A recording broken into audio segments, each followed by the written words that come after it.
Thanks so much, Dr. Moreau, for another excellent talk.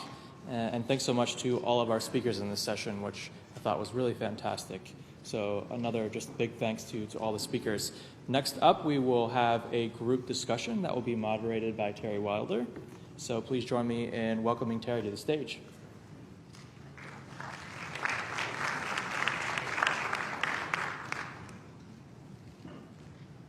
Good afternoon. Is everybody as wiped out as I am? Great. So I just should probably start by saying that I don't think I'm mistaken, but I might be the only person at the podium today who actually is living with ME. Thanks for this opportunity. What we wanted to do in this last half hour was have folks be able to ask any questions or bring up any topic that they wanted to discuss in the larger group. We have half an hour. What I would like to ask is if you are a presenter today and you kind of are in the far back, if you want to kind of come up to the front in case someone comes up to the mic and asks a question that's related to your presentation. That way we can make sure that we're able to get the mic to you quickly. So we're going to open it up, and if we can just be respectful of the time in case there's a lot of people who have questions or want to bring something up. So if you want to go ahead and line up at the mic. Yes. I'm wondering how often collagen vascular diseases or connective tissue disorders might underpin some of the pathology you all see in your research, if that's even looked at? So can you tell us who your question is directed to? Initially I was going to ask it of two presenters ago. I apologize, I can't remember her name, but I'm happy for anyone to answer that. So our presenters from 2 times ago. Dr. Keller, maybe? Dr. Keller. So if Dr. Keller wants to come up, and Joe can hand the mic to Dr. Keller. Hi, thanks for that question. In about 200 patients we've tested, I see it in a significant number of them. I can't give you a percentage, but it's not unusual. And, you know, Ehlers-Danlos, not necessarily, not always in the patient, but in the family history for sure. So it's not unusual. I have tested at least 2 that I can think of off the top of my head who were either before or after our testing diagnosed with small fiber polyneuropathy as well.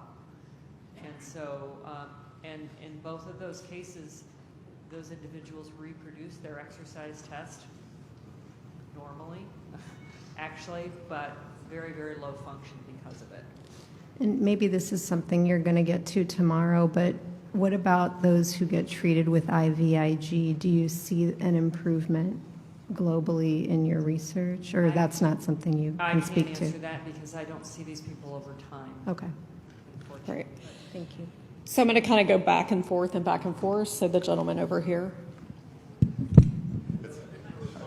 Oh, sorry. That's okay. Okay. You know, we're low. Get Yeah. high. So I could address sorry. that latter question. So as part of our initial evaluation, we routinely screen for connective tissue disease. Part of it is with an eye toward the small fiber polyneuropathy, knowing that intravenous immunoglobulin is one option if you get a hit, a rheumatologic hit. Sjogren's is the most common of the connective tissue diseases associated with small fiber polyneuropathy, and therefore in our camp when we evaluate ME/CFS, that would be the most common hit. Much more often, though, I think is kind of undifferentiated rheumatologic flavor to the patient. You suspect maybe something's there, the ANA may be middling, that sort of thing, but there's no definitive diagnosis that's more common. Dr. Oaklander tomorrow, she has published on treatment of small fiber polyneuropathy with intravenous immunoglobulin, so I think we'll hear more then. Great. Over here. Hi, my name's Colleen Steckel. I've been sick for 29 years. I'm on the lower end of the spectrum, and I'd really like to have it's been brought up a couple times today about the stratification of the patient community. And so often we run into that those of us at the lower end of the spectrum respond in much different ways to any medication that's tried. For instance, the POTS community. So I'm diagnosed with POTS, and I do that in quotes because the cardiologist that I saw, the EP cardiologist, he said, you have all the symptoms of POTS, but you don't actually have those symptoms as a response to the same thing as a normal POTS person. I don't have pooling in my legs, whether it's the, low blood volume or whatever. So the medication that works for me is Corlinor. But he was very clear that if he tried to give me the normal POTS medications, it would make me feel worse.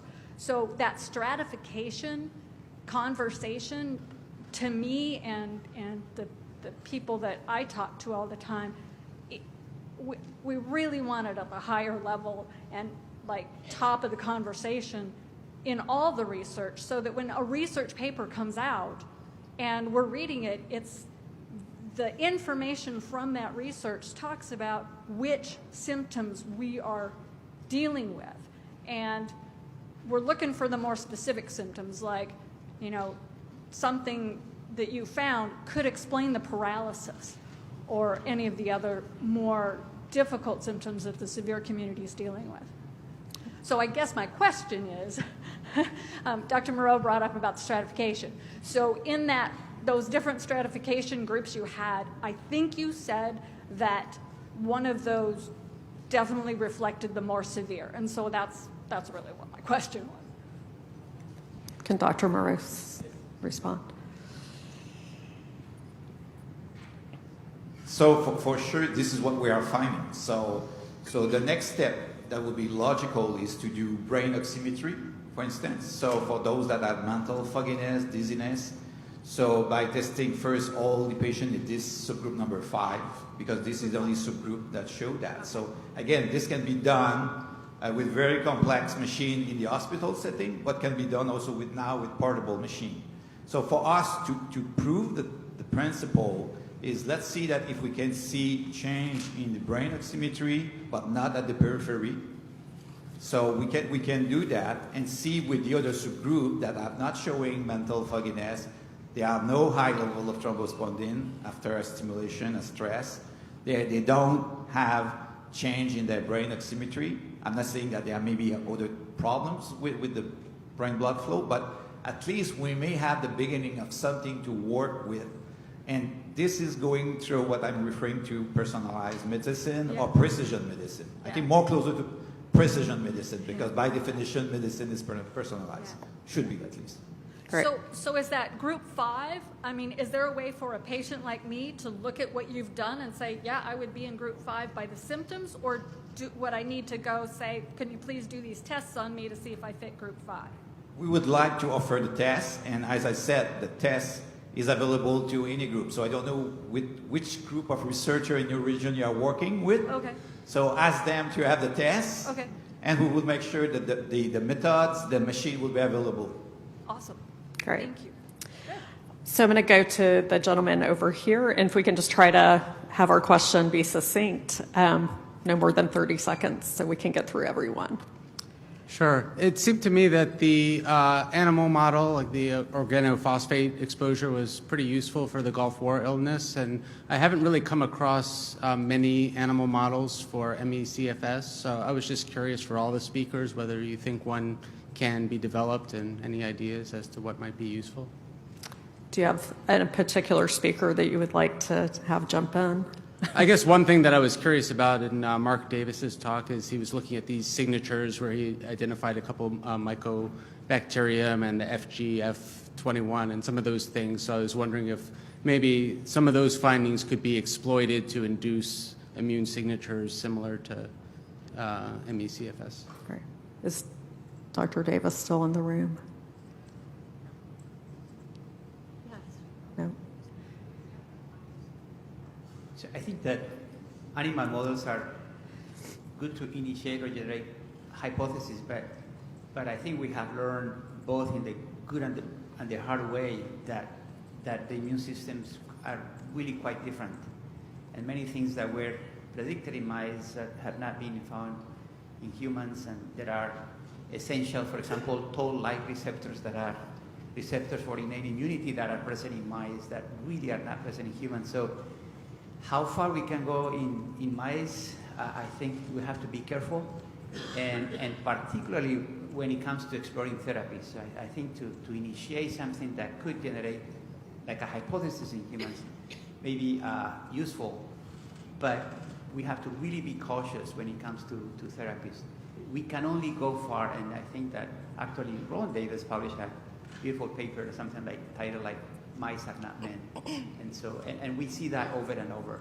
So it would be ideal. It would give us further, but it can lead us really in the wrong direction. Yes, over here. Hello.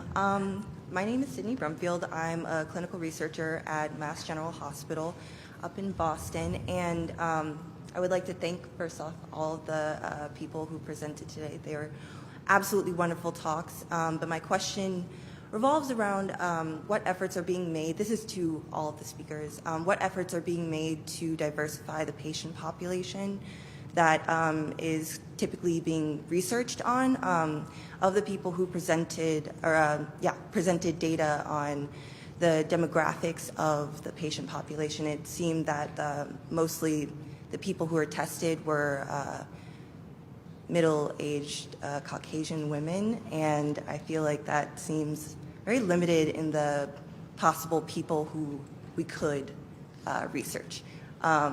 So if anyone would like to go at that answer, thank you for bringing that up. very much appreciate that. That's a super question, and it's Nancy Klimas, and we're from South Florida, where we have obviously a very large Hispanic population, and happily our demographics reflect that. But we're also VA investigators, and I'll say the VA is a very good place to get a demographically diverse and socioeconomically diverse population for recruitment into studies, and I'd strongly encourage people to look at that, because many of the private practice clinics, they obviously are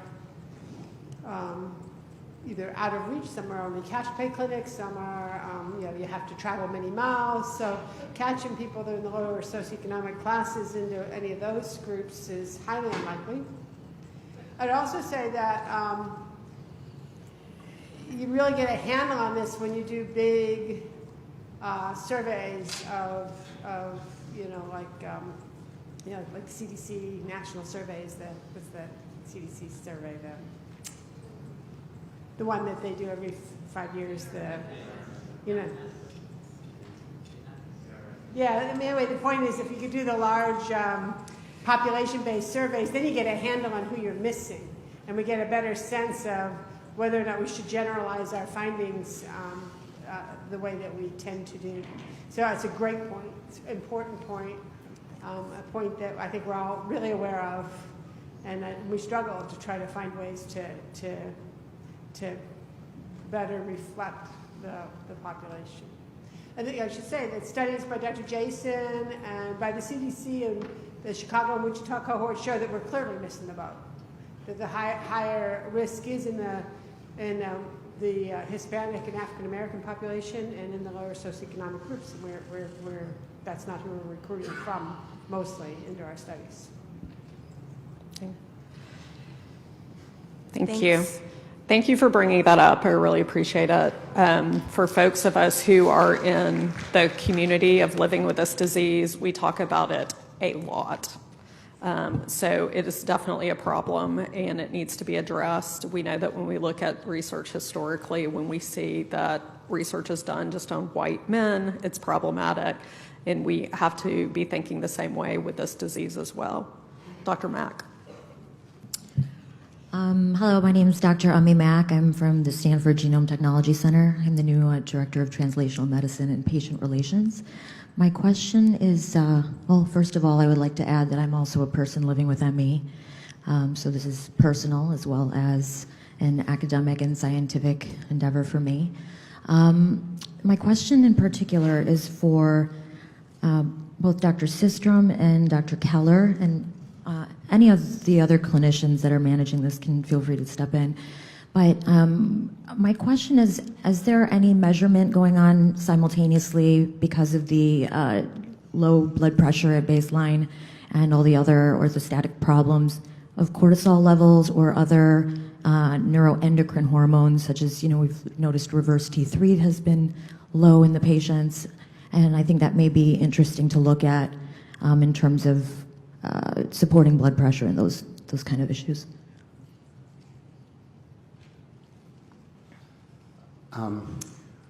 I think back in the day, which was about 3 years ago, I was doing court stims on every one of the patients that we saw with preload failure and was not coming up with anything. Obviously there are time-honored issues of real autoimmune diathesis and perhaps other markers of adrenal insufficiency. Should put that one on, but it wasn't very high yield across the board. With respect to thyroid function, I'm a pulmonologist. I don't get very much further than the TSH. There we do find oftentimes Hashimoto's as I think a marker of autoimmunity. I don't know. We've had a couple of cases of hyperthyroidism with a hyperdynamic circulation where symptoms improved. We didn't do the repeat invasive testing, but they had a high output state with hyperthyroidism and a low TSH. But beyond that, I can't take it much further. I'll just quickly mention that I'm not in an environment where we can do that easily, but for the study that we're working on currently, and the way that we're recruiting patients that we're testing routinely for TSH as part of the recruitment, but if you read the IOM guidelines, it's not just a matter of following that nice algorithm that's on page 12 or 10 or whatever, but it begins by ruling out any other illnesses or diseases that might explain the symptoms. And then you follow the algorithm. Every step of the way you have to rule out, so it's routinely something that's tested for and ruled out thyroid function before an ME/CFS diagnosis is made. Okay. I'm just looking at this as a long-standing chronic illness and euthyroid 6 syndrome being something part of it, or subclinical hypothyroidism. And I was just wondering if that affected any of the hemodynamics. So thank you. I can just comment a bit, Jonas Bergqvist, Uppsala, Sweden. We are doing a steroid profiling of quite a few patients now, and our preliminary data show that pregnenolone is really changed in many of the patients, so that's what we are going to follow up on. And on the thyroid hormone regulation, we are setting up a new method. We just set it up basically for 7 different metabolic markers of thyroid hormone regulation, so we're going to use that to address this. Rivka. Hi, my name is Rivka Solomon, and I'm with the Massachusetts ME/CFS and FM Association. Short comment and then a question. First of all, thank you, everyone, for being here and for speaking and for your research. So in Massachusetts, we just held an event with the MGH Institute of Health Professions, and we had over 650 healthcare professionals and healthcare students in the audience. The whole event was focused on ME, and I would urge the NIH and the CDC to take the lead in doing these events as opposed to the advocacy organizations. We really need your help. So that's my comment.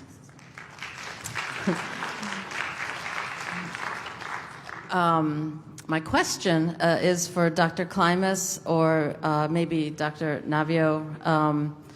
So I've been sick 29 years, and in the last couple of years, what's happened is I've now experienced a semi-paralysis that others have talked about. It just comes on, and all of a sudden I can't move my legs or my arms very much, and I feel like I'm going to die. Like literally, my body feels like it's going to die. And I'm wondering what's happening when I'm in that place. And I'm not alone. That's why we call it a living death. So I was wondering if Dr. Klimas had any thoughts, or Dr. Navio, or if anyone And obviously, if there's anything that can shift that. I've noticed that Ativan can sometimes shift it a little bit.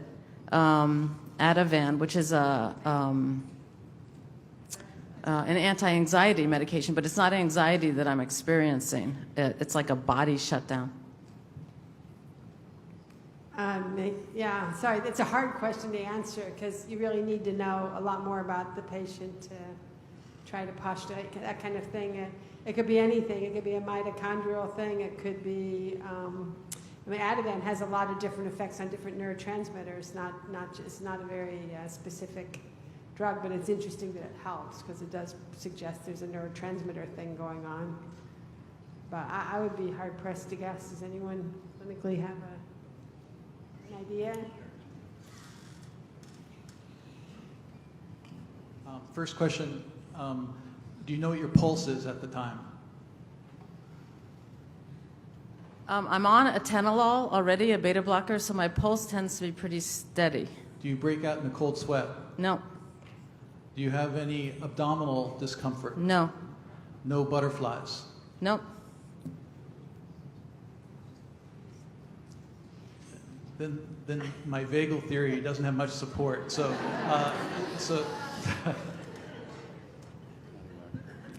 a couple of real odd ones out there.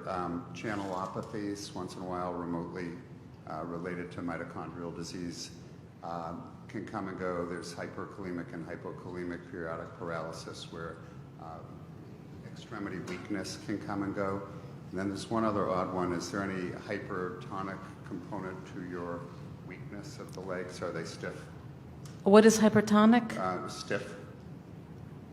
No. Okay. Well, just another odd one.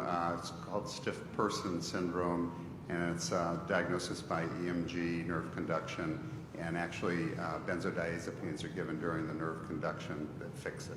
Just some wild thoughts. Thanks. Okay. And we'll let this person have the last question, and then I'll give some closing comments. Hi, I'm Diane Bean, and I'm the mother of a patient who's been sick for 20 years, and she's also pretty severely ill. She has been seeing an immunologist for a while, and one of the things, he's also an allergist and works with pulmonologists. He's out of National Jewish in Denver. One of the things that he has found is that she has an alpha-1 antitrypsin deficiency, but her pulmonary function tests are fairly normal. So I guess this is for Dr. Systrom and Dr. Keller. So she doesn't have COPD. He tried to get the insurance company to approve prolastin. And I wondered if in your work you have seen that in your patients or tested for it?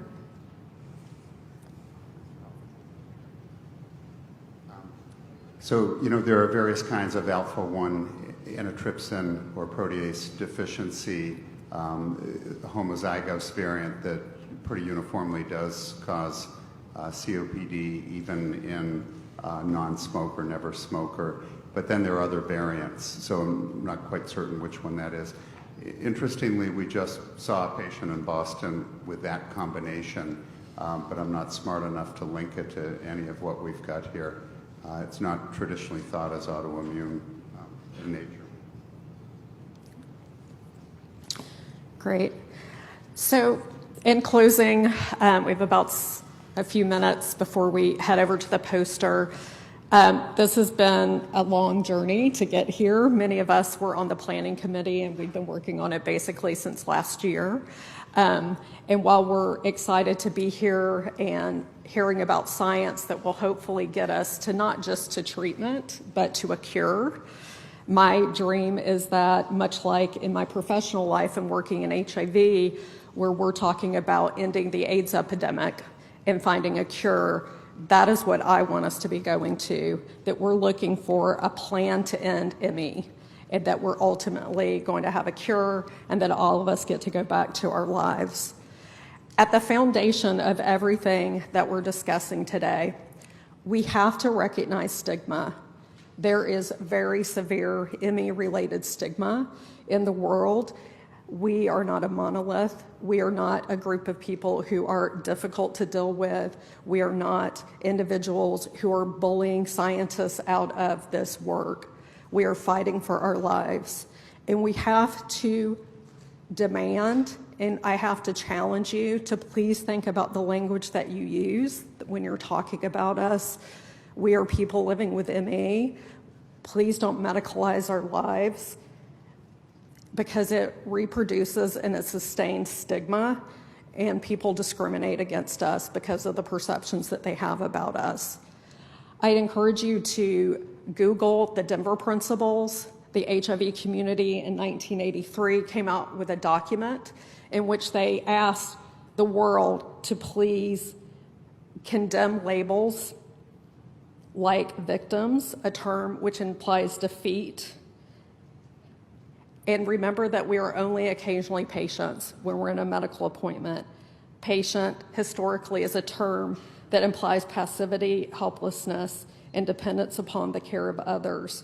Please refer to us as people with ME, just like the AIDS activists demanded that they be referred to as people first living with AIDS. Please support us in our struggles. Fight against people who would fight against us, try to evict us from our homes, fire us from our jobs, keep us from the disability that we deserve so that we can live, and absolutely do not scapegoat us for this disease. This is an epidemic. It is something that has been going on for decades and decades and decades, even before my diagnosis in March of 2016. So as you're fighting hard in your laboratories and in your medical appointments to try to help save our lives, please help us fight stigma so that we're not discriminated against. Thank you.